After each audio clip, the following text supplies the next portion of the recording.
प्यारे बच्चों, मैं आशीष अग्रवाल आप सभी का स्वागत करता हूं विद्या क्लासेस में। बच्चों, आज हम 12th क्लास की फिजिक्स में खंड ख पढ़ने वाले हैं, ठीक है। और उसमें हमारी जो बच्चों यूनिट जाने वाली सेकंड पार्ट में हमारी यूनिट नंबर 3 जाने वाली है, ठीक है। परमाणु तथा नाभिक, है ना, एटम एंड न्यूक्लियस, ठीक है। तो बच्चों, ये बोर्ड के एग्जाम में आपकी जो यूनिट आती है वो लगभग आपके 8 नंबर क्या आती है, जो बोर्ड ने डिसाइड कर रखा है, आपका एनसीईआरटी ने जो डिसाइड किया है उसके अकॉर्डिंग ये यूनिट बच्चों आपकी 8 नंबर की है, ठीक है। अब इस यूनिट के अंदर जो बच्चों आपके चैप्टर जाते हैं तो 2 चैप्टर जाते हैं हमारे। पहला आपका परमाणु यानी कि एटम्स, दूसरा आपका नाभिक यानी कि न्यूक्लियस, ठीक है। और एनसीईआरटी वाली बुक के अकॉर्डिंग अगर हम इसको देखते हैं तो बच्चों ये चैप्टर नंबर आपका जाएगा 12, ठीक है। और ये जो चैप्टर नंबर जाएगा आपका वो 13 जाएगा, ठीक है। अब दोनों चैप्टर बोर्ड के एग्जाम में आपके 8 नंबर के हैं, ठीक। तो आज बच्चों एकदम परमाणु स्टार्ट करने वाले हैं आपका, ठीक है। और उसमें से बोर्ड के एग्जाम में लगभग 4 नंबर का आ जाता है और उसमें से आपका 4 नंबर का आ जाता है, ठीक है। तो टोटल अगर लगाए तो बच्चों ये आपके 8 नंबर का हो जाता है। तो आज जो हम स्टार्ट कर रहे हैं बच्चों, परमाणु स्टार्ट कर रहे हैं। तो चलिए बच्चों देखते हैं अपना आज का नया चैप्टर, जिसका लेक्चर नंबर 1 होगा, परमाणु। चलिए बच्चों, आज का हमारा जो चैप्टर चलने वाला है बच्चों वो परमाणु चलने वाला है, ठीक है। और बच्चों आज हमारा इसका लेक्चर नंबर 1 रहेगा बच्चों, आपका ये वाला इंपॉर्टेंट चैप्टर बोर्ड के एग्जाम के लिए, ठीक है। आज का हमारा लेक्चर नंबर है बच्चों ये 1, ठीक। तो देखिए परमाणु में क्या बताया गया। सबसे पहले एटम, ठीक है। तो सबसे पहले बच्चों हम बात कर लेते हैं परमाणु संरचना के बारे में कि परमाणु संरचना के बारे में क्या बताया गया है या किसने क्या कहा है, ठीक है। देखिए परमाणु संरचना, तो परमाणु क्या होता है। परमाणु नॉर्मली क्या होता है बच्चों, परमाणु का आपेक्षिक विश्लेषण सर्वप्रथम सन 1808 में किया गया था और वैज्ञानिक जॉन डाल्टन ने किया था। इसके द्वारा प्रतिपादित परमाणु सिद्धांत के आधार पर प्रत्येक पदार्थ सूक्ष्म कणों का संयोजन होता है, प्रत्येक पदार्थ सूक्ष्म कणों का संयोजन होता है, जिसे उन्होंने परमाणु का नाम दिया, ठीक है। यानी कि हम कह सकते हैं ब्रह्मांड में जितनी वस्तुएं हमारे पास में है, छोटे से छोटा पार्टिकल भी परमाणु होता है, ठीक है। और परमाणु मूल कणों से मिलकर बना हुआ, तो इसमें आपके इलेक्ट्रॉन्स, प्रोटॉन, न्यूट्रॉन्स आते हैं, मेसोन कण भी आते हैं, ठीक है। उसके बारे में स्टडी हम करेंगे बच्चों आगे चल के, ठीक है। उसके बाद में अगर हम बात करते हैं बच्चों 1904 में टॉमसन का परमाणु मॉडल आया था। टॉमसन ने अपना परमाणु मॉडल किस तरीके से प्रस्तुत किया था बच्चों। टॉमसन ने परमाणु मॉडल जो बताया था बच्चों अपना वो कुछ इस तरीके से बताया था कि जो आपका परमाणु होता है, जो आपका परमाणु होता है वो एक इस तरीके से होता है कि लाइक एक तरबूज, है ना, तरबूज वाला हिस्सा होता है और इसमें जो बीच वाला हिस्सा होता है वो उन्होंने माना कि लाल गूदा होता है। क्या माना उन्होंने कि ये जो हिस्सा होगा बच्चों आपका वो लाल, एक काम कर लेते हैं इसको ऐसे दिखा देते हैं, वो लाल हिस्सा उन्होंने गूदा मान के चले थे, ठीक है।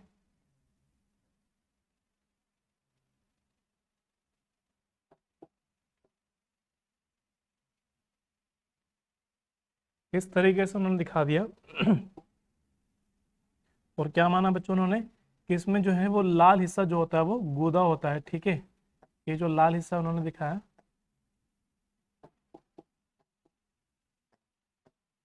ये लाल हिस्सा जो दिखाया उन्होंने वो गूदा मान के चले यहाँ पर इसको, कि तरबूज में लाल हिस्सा जो होता है वो धनावेश को, धनावेश का प्रतीक होता है, धनावेश को मान के चलते हैं, ठीक है।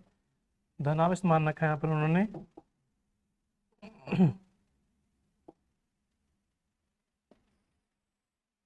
ठीक। अब उसमें जो काले वाले उन्होंने बताया कि काले जो बीज होते हैं उसमें जो इलेक्ट्रॉन्स का काम करते हैं, उसमें जो काले काले बीज होते हैं जगह जगह पर, ये जो जगह जगह पर काले काले बीज होते हैं उन्होंने इसको इलेक्ट्रॉन्स का नाम दिया यहाँ पर, ठीक है। कुछ इस तरीके से उन्होंने बताया कि आपका परमाणु किस तरीके से होता है, ठीक है। तरबूज में जो काले वाले बीज होते हैं इस तरीके से। सर्वप्रथम 1904 में ब्रिटिश भौतिकी वैज्ञानिक, है ना, जोसेफ जे टॉमसन 1904 में या 1856 से लेके 1940, ठीक है, ने परमाणु का एक मॉडल प्रस्तुत किया जिसे टॉमसन का परमाणु मॉडल कहा जाता है बच्चों, ठीक है। और इस मॉडल के अनुसार प्रत्येक परमाणु की जो त्रिज्या होती है वो 10 की पावर माइनस के, ठीक है। तो चलिए बच्चों यहाँ ध्यान देंगे, जो प्रत्येक परमाणु होता है वो 10 की पावर माइनस के 10 मीटर कोटि की एक धनावेशित गोला होता है, ठीक है, धनावेशित गोला होता है। और इसमें संपूर्ण धनावेश तथा द्रव्यमान इस प्रकार गोले में एक समान रूप से वितरित होता है कि इस गोले के अंदर के जगह जगह इलेक्ट्रॉन्स उस पर धसे रहते हैं, जैसे तरबूज में एक बीज। यानी कि जिस तरीके से आपका तरबूज होता है बच्चों, उसमें लाल वाला गूदा इन्होंने बताया टॉमसन ने कि परमाणु इस तरीके से उसकी संरचना होती है जैसे लाइक तरबूज। ठीक है, तरबूज में जो बच्चों लाल वाला गूदा होता है उसको उन्होंने माना कि समस्त धनावेश और समस्त द्रव्यमान उसका उसी रूप में फैला हुआ होता है, जबकि जो इलेक्ट्रॉन्स होते हैं जगह जगह पर काले वाले बीज की तरीके से धसे हुए होते हैं। और इन इलेक्ट्रॉनों का कुल ऋणावेश लाल वाले गूदे के धनावेश के बराबर होता है, जिस वजह से पूरा परमाणु आपका उदासीन होता है, जिस तरीके से यहाँ पर दिखा रखा है। ठीक है, यानी कि ये धनावेश गोला आपका, और काले काले इसमें जो इलेक्ट्रॉन्स है वो जो धसे बीज होंगे वो इलेक्ट्रॉन्स का काम करते हैं, और लाल वाले गूदे में समान रूप से चारों तरफ एक परमाणु में आपके धनावेशित, यानी कि जो लाल वाला गूदा होता है वो पूरा परमाणु में फैला हुआ होता है, और इनका जो कुल धनावेश होता है ऋणावेश के बिल्कुल जस्ट बराबर होते हैं, जिस वजह से परमाणु आपका उदासीन होता है। ठीक है, बीच में धसे होते हैं, परमाणु में इलेक्ट्रॉनों का कुल ऋणावेश परमाणु के कुल धनावेश के बराबर होता है, जिस वजह से पूरा परमाणु आपका बच्चों उदासीन होता है। ये सन 1904 में सबसे पहले टॉमसन ने बताया था, जिसकी मॉडल की कुछ कमियां थी, जैसे स्पेक्ट्रम की व्याख्या ना कर पाना। ठीक है, तो इस मॉडल की कमियों को दूर करने के लिए कुछ हमारे पास में एक नया एक्सपेरिमेंट आया, नया मॉडल आया, जिसके बारे में रदरफोर्ड ने बताया था। लेकिन उससे पहले रदरफोर्ड ने अपना एक एक्सपेरिमेंट किया, जिसे यहाँ पर बच्चों कहा जाता है रदरफोर्ड का अल्फा कणों का प्रकीर्णन का प्रयोग, अल्फा कण प्रकीर्णन तथा परमाणु का रदरफोर्ड नाभिकीय मॉडल। ठीक है, तो रदरफोर्ड ने अपना नया मॉडल प्रस्तुत करने से पहले एक एक्सपेरिमेंट किया। एक्सपेरिमेंट में बच्चों उन्होंने क्या देखा, रदरफोर्ड के बहुचर्चित अल्फा कण प्रकीर्णन प्रयोग ने परमाणु नाभिक की खोज का मार्ग प्रशस्त किया। अल्फा कण द्विआयन हीलियम नाभिक है ना, द्विआयन हीलियम नाभिक होता है, यानी कि 2He4 पे हम बात करते हैं इसमें, जिसमें यहाँ पर प्लस के 2 आयन के बराबर चार्ज होता है। इसका द्रव्यमान हाइड्रोजन परमाणु के द्रव्यमान का लगभग 4 गुना होता है। चूंकि हाइड्रोजन आपका होता है बच्चों, ये वैसे हीलियम होता है आपका 2He4 होता है। ठीक है, और हीलियम आपका होता है 1H1। ठीक है, तो इसका लगभग 4 गुने के आसपास यहाँ पर होता है। ठीक, कोई दिक्कत बच्चों यहाँ पर? चलिए, तो इसके 4 गुने के बराबर होता है। ठीक, प्लस टू ई के बराबर अगर हम बात करें यहाँ पर, अल्फा कण रेडियो एक्टिव पदार्थ है, जैसे रेडियम, यूरेनियम, थोरियम है ना, पोलोनियम आदि से स्वतः उत्सर्जित होते रहते हैं। 1911 में रदरफोर्ड तथा उसके सहयोगी एच गाइगर तथा ई मार्सनडेन ने कुछ प्रयोग किए। उन्होंने रेडियोएक्टिव पदार्थ पोलोनियम से उत्सर्जित होने वाले अल्फा कणों के बारीक किरण पुंज को एक पतले स्वर्ण पत्र पर गिराया, जिसकी मोटाई लगभग कितनी थी बच्चों, 2.1 × 10⁻⁷ मीटर पर गिराया। और यह पूरा प्रबंध इस प्रकार निर्वात में रखा, और देखा, क्या देखा बच्चों उन्होंने, जैसे अल्फा कणों का हमारे पास में बच्चों ये स्रोत है कोई, है ना। अब इस स्रोत में उन्होंने एक स्वर्ण पत्र पर इसको पतली बारीक किरण पुंज के रूप में डाला, गिराया। अब टॉमसन के मॉडल के अनुसार अगर हम मान के चलें, जैसे हम देखते हैं नॉर्मली और किताबों में बच्चों, यहाँ पर हम नॉर्मली जो बच्चों देखते हैं यहाँ पे,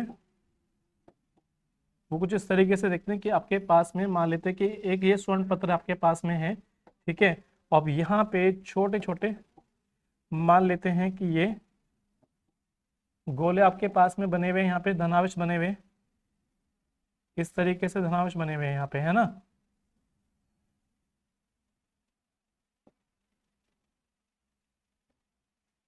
ये पूरे परमाणु में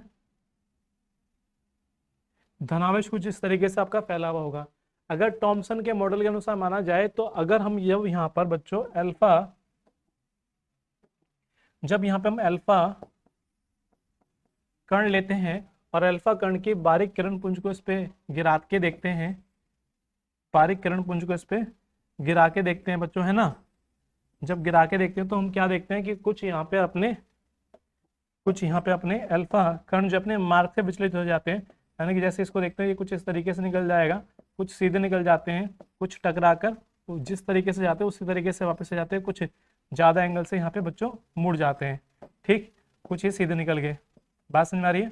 तो इस प्रकार उन्होंने अपने एक्सपेरिमेंट से ये बता दिया बच्चों कि प्रत्येक परमाणु में, जो टॉमसन ने बताया था कि समस्त धनावेश पूरे परमाणु समान रूप से फैला हुआ होता है, ऐसा नहीं होता। क्योंकि अगर ऐसा होता तो अल्फा पार्टिकल पे प्लस टू ई के बराबर इस पर धनावेश होता है, और इस स्वर्ण पत्र पर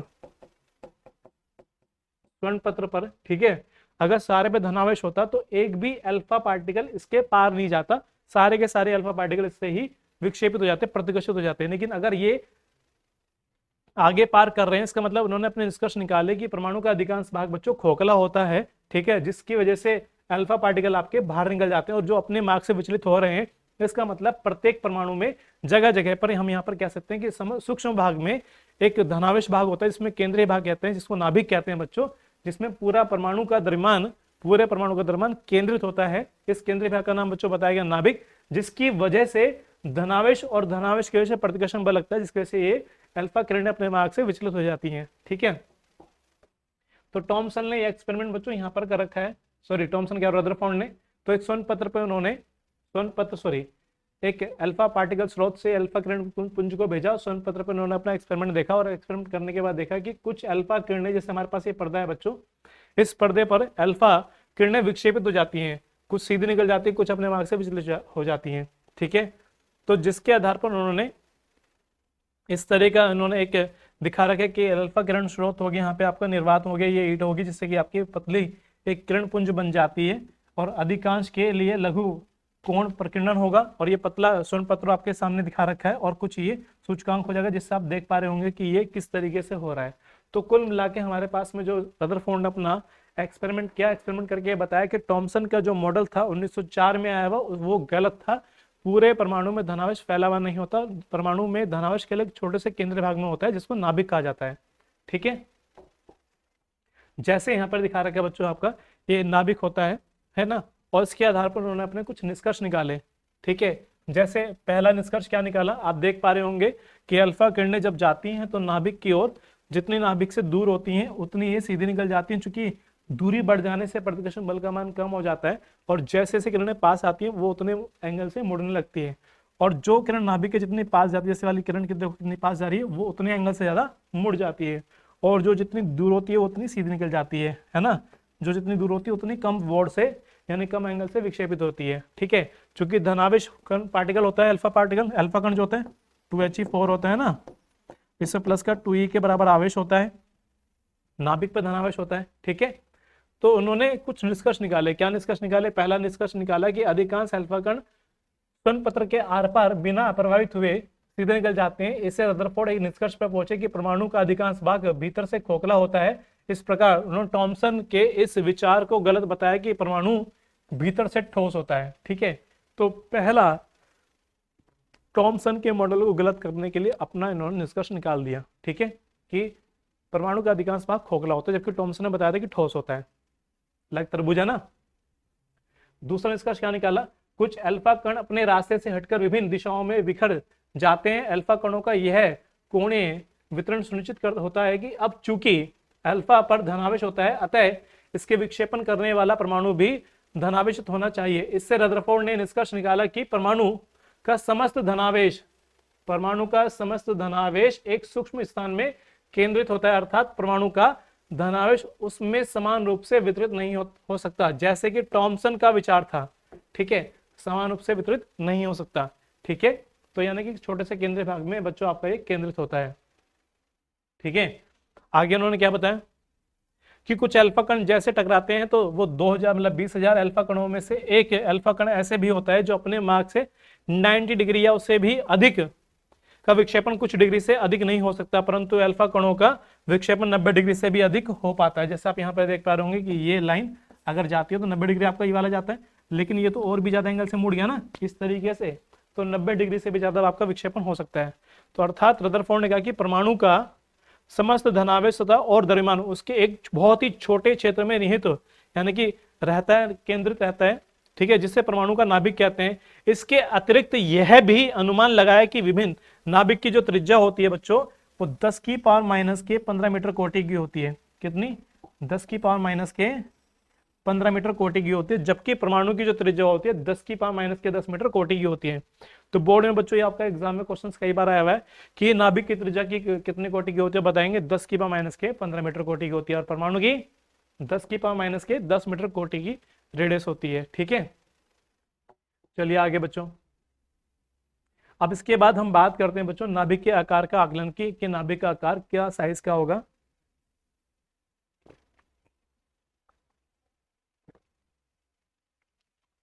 अब नाभिक के आकार के आकलन करने के लिए बच्चों हमने क्या काम किया, देखिए जैसे जैसे अल्फा कण नाभिक के समीप पहुंचते हैं उनकी गति ऊर्जा धीरे धीरे करके कम होने लगेगी और गति ऊर्जा जो है बच्चों वो स्थितिज ऊर्जा में परिवर्तित होने लगेगी। क्योंकि मान लेते कि अगर आपके पास में कोई भी नाभिक होगा, मान लिया आपके पास में बच्चों नाभिक है, तो नाभिक पर आप जानते हैं कि प्लस का जेड यानी कि परमाणु क्रमांक, ठीक है, और ई यानी कि इलेक्ट्रॉन का आवेश, प्लस इसलिए कि नाभिक पर चूंकि धनावेश होता है। अब मान लेते हैं कि कोई भी अगर नाभिक है आपके पास में तो उस नाभिक पर जेड के बराबर आवेश होगा। और अगर आप यहाँ पे अल्फा कण ले लेते हैं, और अल्फा कण क्या होता है 2He4 हीलियम परमाणु का नाभिक होता है। जैसे जैसे आगे जाएगा तो अल्फा कण पर भी प्लस का आवेश होता है और नाभिक पे प्लस का आवेश होता है। तो जैसे जैसे इसके पास जाएगा बच्चों तो इसकी गति ऊर्जा जो थी बच्चों धीरे धीरे करके स्लो होने लगेगी, कम होने लगेगी, और सारी जो एनर्जी थी बच्चों वो स्थिर ऊर्जा में कन्वर्ट हो जाएगी, ठीक है।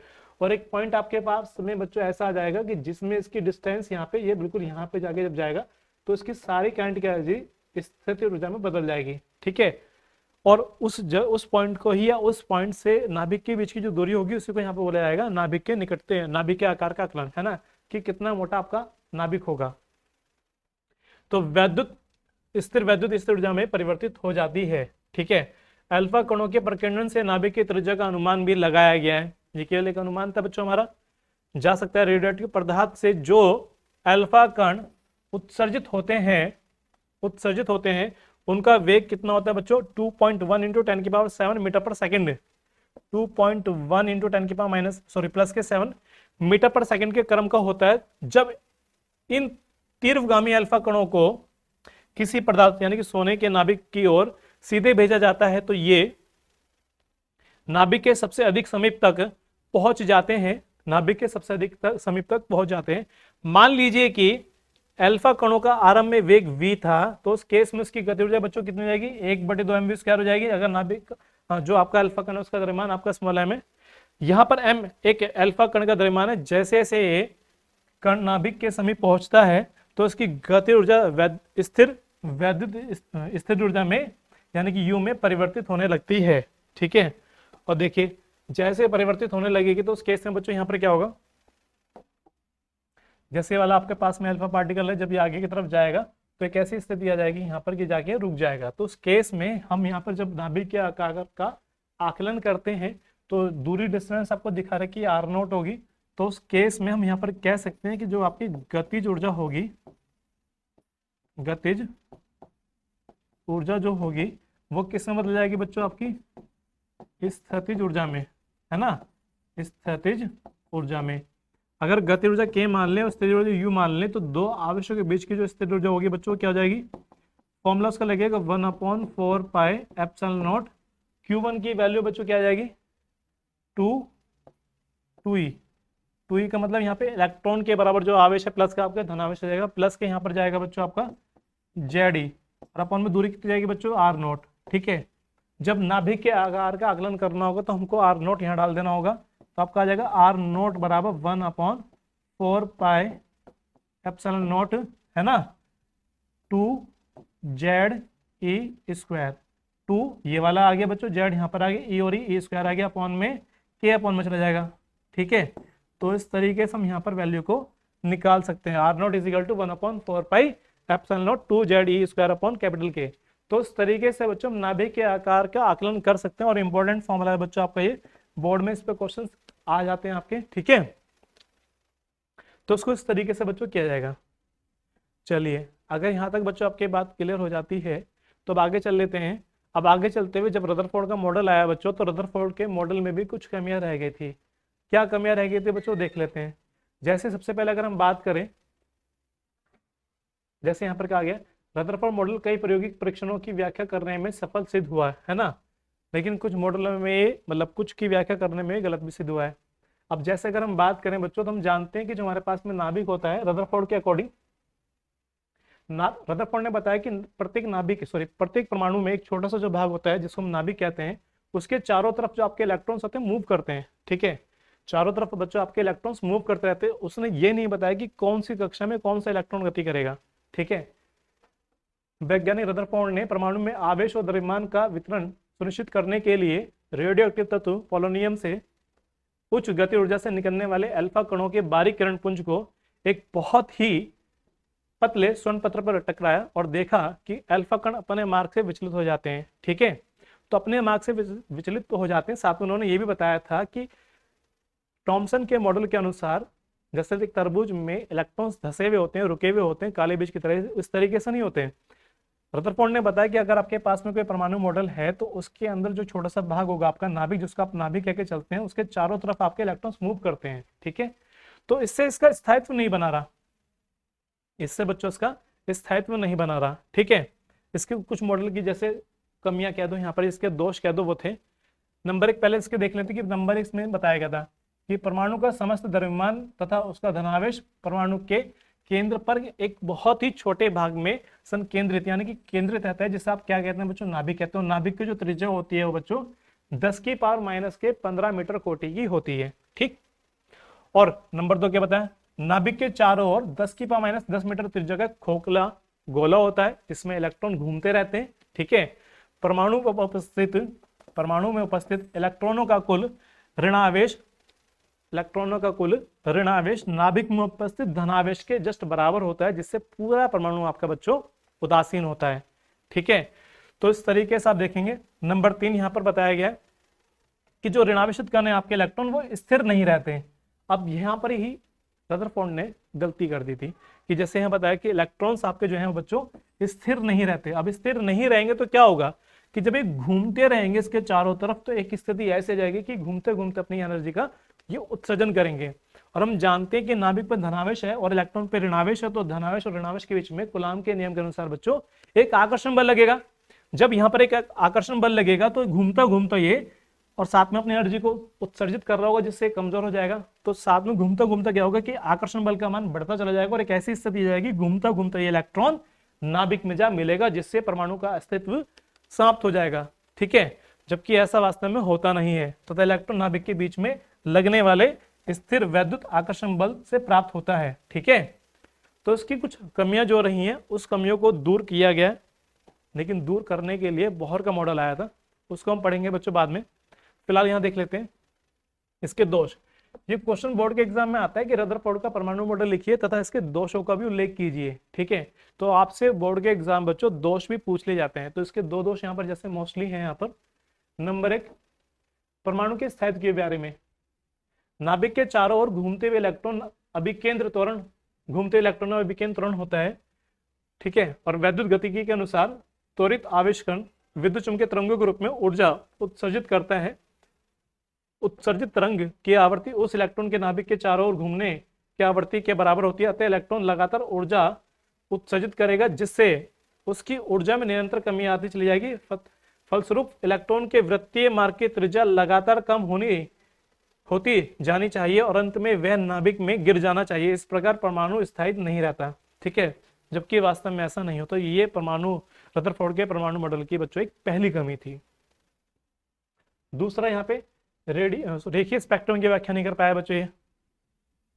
रदरफोर्ड के अनुसार इलेक्ट्रॉन सभी संभव त्रिज्याओं की वृत्ताकार कक्षाओं में घूम सकते हैं, अतः इन्हें सभी तरंग दैर्घ्य की वैद्युत चुंबकीय तरंगे उत्सर्जित करनी चाहिए, जबकि वास्तव में ये नहीं कर पाया।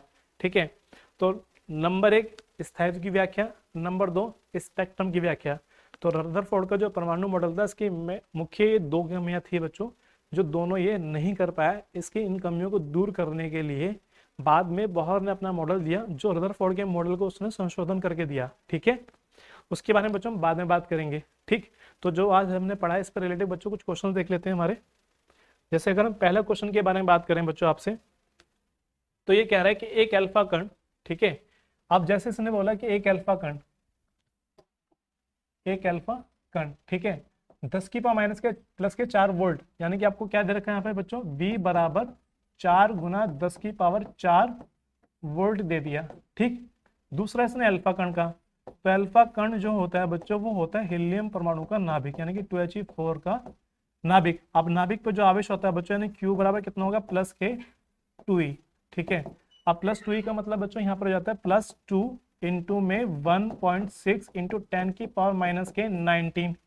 ठीक है, तो प्लस के 3.2 इंटू 10 की पावर माइनस के 19 कूलाम इस पर यह आवेश आ जाएगा बच्चों।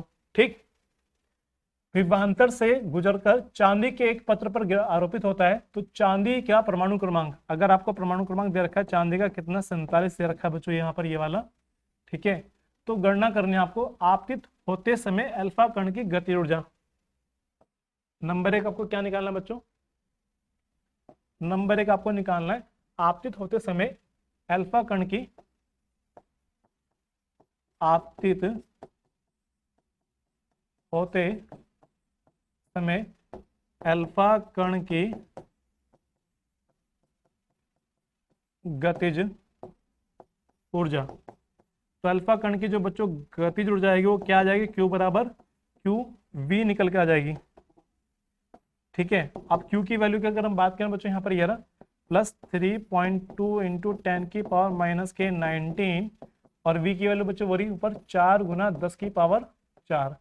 तो देखेंगे यहाँ पे 32 दूनी 64 दूनी 128, तो आपका बच्चों यहाँ पर आ जाएगा 12.8 गुना 10 की पावर 19 में से 4 चले जाएंगे, कितनी बचेंगी 15 बच जाएंगी, है ना।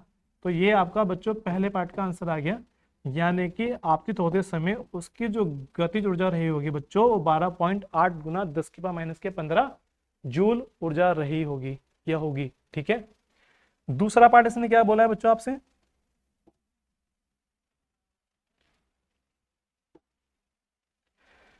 दूसरे पार्ट में अगर हम बच्चों बात कर लेते हैं इसमें, तो इसने आपसे पूछा है कि नाभिक से 6 गुना 10 की पावर माइनस के 12 मीटर पर, 6 गुना 10 की पावर माइनस के 12 मीटर पर अल्फा कण की गतिज ऊर्जा कितनी होगी, ठीक है। अब अल्फा कण की गतिज ऊर्जा कितनी होगी, तो इसके लिए आपको निकालना होगा बच्चों कि बी पार्ट में अगर हम बात करते हैं यहाँ पर बच्चों, कितनी दूरी पर बात कर रही है, r बराबर 6 इंटू 10 की पावर माइनस के 12 मीटर दूरी पर अल्फा कण की गति ऊर्जा। तो हम यहाँ पर निकालेंगे बच्चों स्थिर ऊर्जा, दूरी पर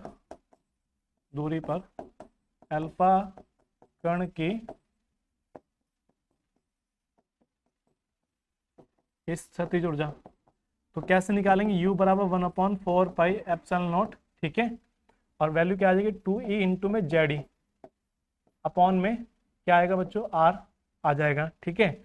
अब आपको निकालनी है स्थिर ऊर्जा, है ना। तो पहले हम यहाँ देखेंगे बच्चों, तो उसकी वैल्यू आप जानते हैं 9 गुना 10 की पावर 9, यहाँ पे 2 e की वैल्यू कितनी होगी 1.6 गुना 10 के माइनस का 19, जेड की वैल्यू 47, ठीक है, जेड की वैल्यू 47 होगी और इंटू में e की वैल्यू यहाँ पे कितनी जाएगी 1.6 गुना 10 की पावर माइनस के 19 और अपॉन में बच्चों r कितना दे रखा आपको 6 गुना 10 की पावर माइनस के 12, ठीक है। तो इसको काटेंगे बच्चों यहाँ पे, जब इसको काटेंगे 2 से तो 2 तिया 6, 3 से इसको काट देंगे 3 तिया 9, ठीक है। तो कितना बचा आपके पास में बच्चों यहाँ पे, एक तो 1.6 बचा, 1.6 यहाँ बचा, तो यहाँ से पॉइंट हटाएंगे नीचे 2 जीरो चले जाएंगे बच्चों, आपकी 16 256 हो जाएगा। तो u बराबर आपका आ गया 3 गुना 256 गुना 47। पावर चेक करेंगे बच्चों, 19 पावर ये 19 पावर ये, ठीक है, 19 ये रही 19 ये रही, 19 दूनी 38 हो गया, 38 में से 9 चली गई तो कितनी बचेंगे बच्चों ऊपर पावर माइनस के 29, नीचे देखेंगे पावर बचेंगे आपकी 12 में से 2 चले जाएंगे 10 बचेंगे, ऊपर जाकर जाएंगे बच्चों प्लस की पावर 10, ठीक है। तो अगर यहाँ पे देख लेते हैं बच्चों तो आपका जाएगा u बराबर, अब जब इसकी गुना करेंगे यहाँ पे तो 47, तो ऐसे छोड़ देंगे इसको यहाँ पे, तो 3 से जब इसको करेंगे बच्चों 3 6 18 का 6 का, ठीक है, 3 6 18 का 6 का हासिल लगा बच्चों कितना 1, 3 बजे 15 और 1 6 हासिल लगा 1, 3 6 और 1 7, ठीक है। तो कितना आ गया आपका 766 आ गया निकल के यहाँ पर आपका सॉरी 3 6 18 जाएगा ना यहाँ पे ये वाला, तो 768 आ गया, ठीक है, गुना 47 और यहाँ पावर बच्चों आपके चले जाएंगे माइनस के 19, ठीक। अब इसको आगे सोल्व अगर और कर लेते हैं बच्चों तो आपका यहाँ पर निकल के आ जाएगा कितना 360, है ना। तो u बराबर आपका निकल गया 360 गुना करेंगे इसमें और 96 आ जाएगा निकल के, पावर आपके जाएंगे माइनस के 19, ठीक। जब उसके आप गुना करेंगे तो जब यहाँ से पावर को आप हटाएंगे तो आपका जाएगा यहाँ पे निकल के बच्चों 3.6096 इंटू 10 की पावर माइनस के 15, तो उसको कितना मान सकते हैं बच्चों 3.61 मान सकते हैं ना उसको, इंटू 10 की पावर माइनस के 15 जूल, ठीक है। तो उसका मतलब हो गया बच्चों ये आपका अल्फा